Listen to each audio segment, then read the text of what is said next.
The film opens with a tense chase as Heinrich, a Nazi soldier branded a traitor, flees from his comrades. Colonel Rauch, a brutal and relentless leader, leads the hunt. Heinrich, outnumbered and cornered, is finally captured.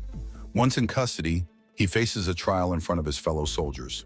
Rauch accuses him of desertion in the face of war's growing uncertainty. But Heinrich's real reason for abandoning his post was his refusal to kill innocent people. He sees Germany as a nation lost to bloodshed. Despite his protests, Heinrich's defiance is met with swift punishment. In a chilling final moment, Rauch's assistant, Dorfler, carries out the execution by hanging. As Heinrich takes his last breaths, he glimpses the shadows of his wife and daughter, their faces fading as his heartbeat slows, his breath growing faint. But just as his life slips away, a compassionate woman, Elsa, intervenes and rescues him. Heinrich regains consciousness hours later, finding himself in Elsa's care. She, along with her brother, Paul, who suffers from mental illness, nurses him back to health using herbal remedies and soothing massages. As they tend to his wounds, the three begin to form a bond, sharing stories and learning about each other's lives. Meanwhile, Colonel Rauch searches for the Lowenstein family's house, questioning the local mayor, Robert. But Robert is puzzled. He had already expelled the city's Jewish residents, leaving only empty ruins behind. Rauch presses him about any belongings from the house, but the villagers looted them long ago. Undeterred, Rauch insists on searching through the wreckage for anything of value. As this unfolds, Robert's actions begin to raise suspicions. His close relationship with his mistress, Sonia, hints at deeper knowledge of the house's secrets. Later, as Heinrich shared a meal with Elsa and Paul, he couldn't shake the question that had been on his mind. Why was Elsa helping him? Elsa's response came quickly, her voice steady but filled with resolve. She revealed her deep-seated hatred for the Nazi troops who had killed her father. That evening, Dorfler and Rauch visited the tavern and inn run by Robert. The warmth of the food and wine offered brief comfort, but the tension was still palpable. The interactions between Rauch and Robert made one thing clear. Rauch's higher rank allowed him to act without restraint. He swiftly took control of the inn, dismissing civilians and turning it into his temporary headquarters. The following morning, Rauch wasted no time. He ordered the local residents to demolish the Lowenstein house, intent on finding a hidden piece of gold. But Dorfler, with a weary tone, cautioned Rauch. The arrival of French and American troops was imminent, and their own soldiers were drained. The search for gold, Dorfler argued, would only put them at a disadvantage when facing the enemy. Rauch, however, dismissed the warning. He was determined to continue the hunt for the gold. With a commanding tone, he instructed Dorfler to gather more supplies. Meanwhile, Heinrich, having just woken up, said his goodbyes to Elsa. He thanked her for her kindness, but there was no time to waste. He needed to find his daughter, the one who had survived a bombing that had taken his wife's life. Elsa, with a heavy heart, understood and reluctantly let him go. Their moment of parting was abruptly interrupted. Nazi soldiers, led by Dorfler, stormed in, searching the area for livestock.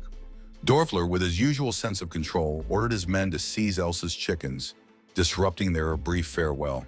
Elsa stood firm, gripping her weapon tightly, refusing to let the soldiers take her animals. She needed them to survive, just like anyone else.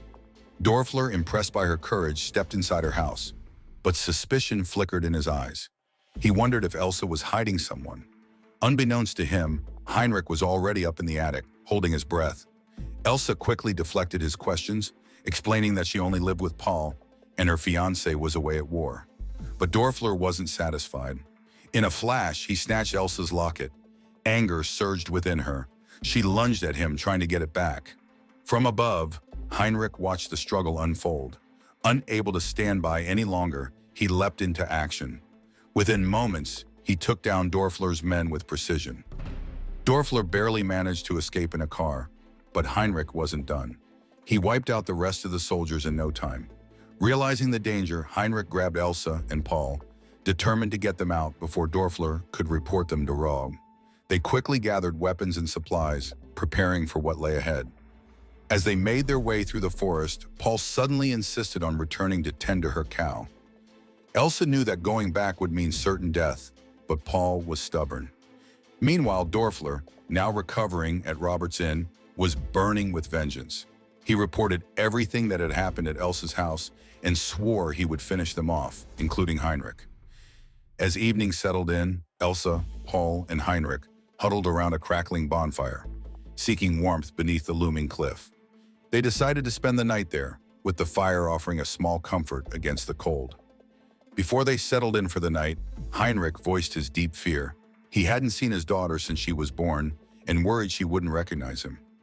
Elsa, offering a calm reassurance, promised him everything would be fine. The next morning, panic struck when Paul suddenly vanished into the forest. Elsa, alarmed, immediately set off to find him. Eventually, she discovered Paul had gone back to their house to tend to the cows. But it wasn't long before Dorfler and his men captured him. Under brutal interrogation, Paul was forced to give up the whereabouts of Elsa and Heinrich. In an attempt to break his spirit, Dorfler shot Paul's prize cow and set fire to his house, burning it down along with the bodies of the Nazi soldiers Heinrich had killed. From a distance, Elsa watched in horror as her brother was taken by Dorfler, her cries of anguish filling the air. Meanwhile, Rog, still unable to locate the Lowenstein family's hidden gold, grew frustrated. He summoned Robert, demanding answers, but Robert feigned ignorance, denying any knowledge of its whereabouts. Convinced that the city's inhabitants weren't showing him the respect he deserved, Rog decided to make an example of Paul. In a cruel act of power, he ordered Paul to be hanged in public. Meanwhile, Heinrich and Elsa had made their way into the city, where they found themselves surrounded by a growing crowd, unaware of the terrible fate that awaited Paul. Soon after, a priest stepped forward, stopping Rog from executing Paul. In retaliation, Rog ordered Dorfler to attack the priest. Elsa, watching this unfold, felt an intense urge to join the growing crowd, but Heinrich stopped her, insisting they wait. The two quickly turned to Irmgard, a local resident, for help. Meanwhile, Paul was dragged to the upper floor of the church, where his death seemed certain. Before the execution could take place, one of Rog's soldiers taunted Paul, calling him the Hunchback. Paul, driven by rage, shoved the soldier, sending him tumbling from the top of the tower. Chaos erupted in the church as Heinrich and Elsa managed to slip inside unnoticed. Paul, losing control, began shooting at Roga's troops, but his defiance was short-lived. Roga swiftly ended the struggle with a fatal shot to Paul's head. Elsa, seeing her brother drenched in blood, couldn't hold back her tears, but there was no time for grief. Roga would be looking for her outside the church. As he threatened Robert and the rest of the residents, he made it clear that he'd shoot them one by one if no one revealed the whereabouts of the Lowenstein family's gold. It turns out Elsa takes a shot at Rogi, firing several rounds, but none of them land. To her surprise, instead of firing back, Rogue watches her intently, clearly intrigued by her. Meanwhile, Dorfler and his men focus on chasing Heinrich, but Heinrich, ever resourceful, has a bag full of grenades. The church rooftop quickly becomes a battlefield, and a fierce shootout erupts. With his ammo running low, Heinrich knows he needs to outthink Dorfler. He backs them into a corner and tosses his last grenades. Adrenaline kicking in, he makes a desperate leap from the roof. But just as he thinks he's escaping, soldiers on the ground catch him in midair. Without hesitation, Heinrich takes them down. But Dorfler isn't easily defeated. Heinrich throws everything he has into their final confrontation. Just as he's ready to end it, American planes roar overhead, launching an unexpected attack on the city. Taking advantage of the case, Heinrich stumbles his way to Irmgard's house to recover from his injuries. There's no way he can take on any more enemies in this condition. Irmgard, seeing his wounds, quickly tends to him. She lets him stay, but the sight of Heinrich reminds her of her son, lost in the war in Italy. The priest arrives soon after, having just buried Paul. Heinrich asks about Elsa and why Roga's forces are in the city, his questions hanging in the air. The priest discloses that Elsa has been captured, and Roga's mission in the city is clear: find the Lowenstein family's gold. Down in the basement, Robert sneaks away to meet his two friends, Hebler and Wilhelm.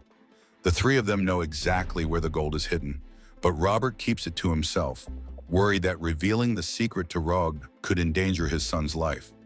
Just as he's about to leave, Sonia catches him off guard, striking him. She orders Wilhelm to finish the job with a shovel. Elsewhere, Elsa sits with Rog in his room, where he set up a romantic dinner. He remarks how Elsa resembles his long-lost love, a Jewish woman he couldn't marry. This tragic past haunts Rog as he recounts the moment he killed her lover.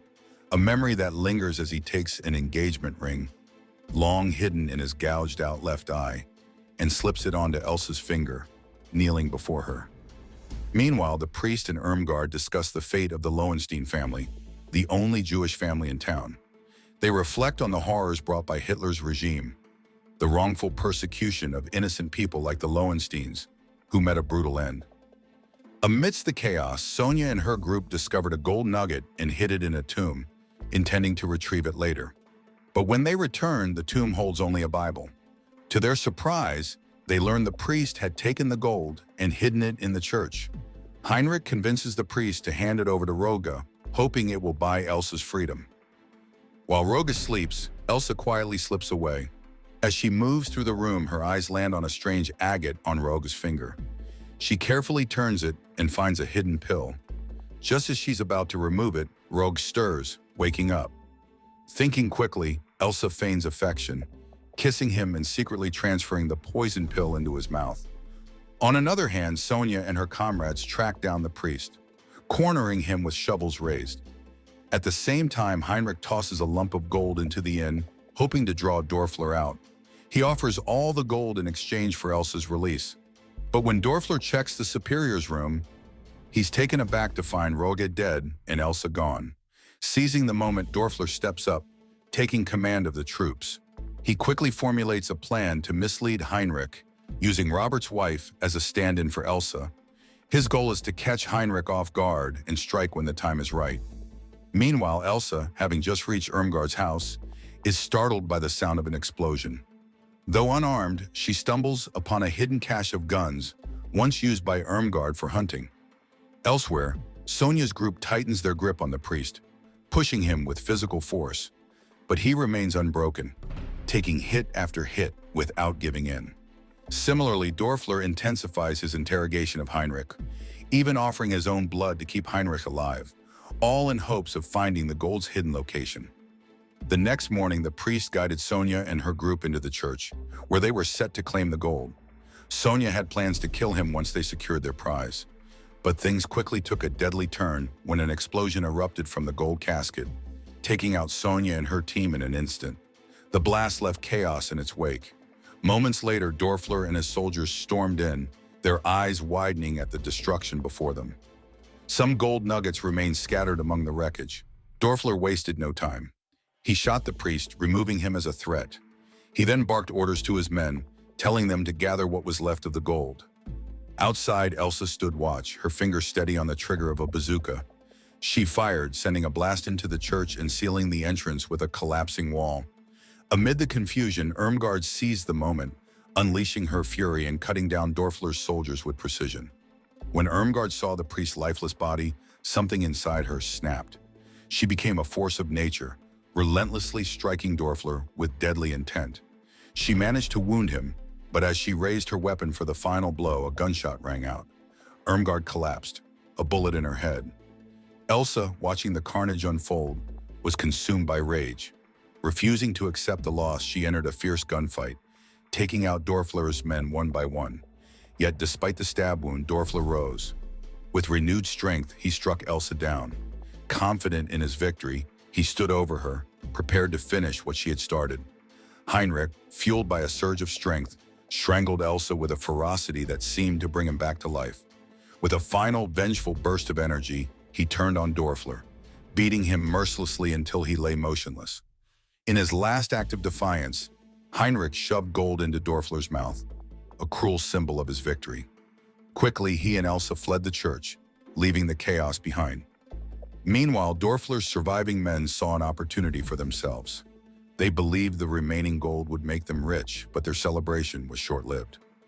Out of nowhere, Sonia rose from the shadows, her gun blazing.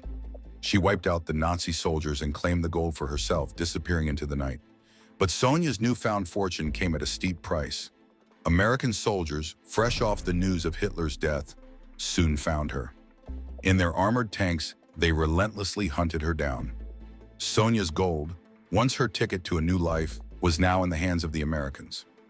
In the end, Heinrich invited Elsa to join him on a journey to Hagen, where they would be reunited with his daughter. Overcome with joy at the thought of seeing her again, Heinrich's heart lifted, and the story wrapped up on a hopeful note, bringing closure to their turbulent journey.